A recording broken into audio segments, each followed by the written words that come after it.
Hello, this is Mr. Huff, and let's look at this project a little bit. Let's say you have done your sketch of the model you plan to build. Let's look at some examples of models that students have built in the past for this class.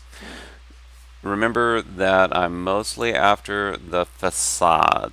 If this is the what you have to produce at a minimum, so it's just the front of the house, and you can see this example is just the front. So they built like a three-dimensional model from the front. So one of the things I want to point out, if you're cutting foam core and it's doing this means your blade is not sharp enough and you need to either go slower or get a new blade.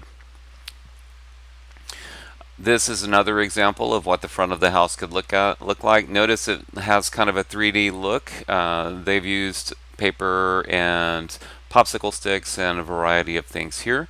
So this is another example of a facade.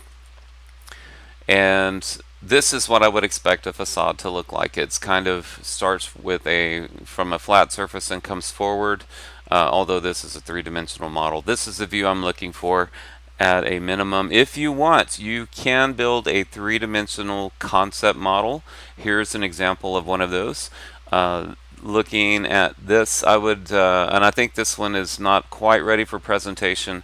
I would think you would want to go through and erase these markings if you could to make it neat, so that when it's presented, it would be it would be a lot cleaner and tidier. So do make it clean and tidy.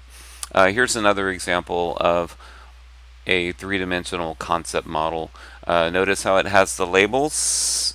Notice how this one has labels here and here and here to highlight those features. This one doesn't have labels. This one has them, but you can't see them in this view. So that's a real quick example of what you're going to be producing.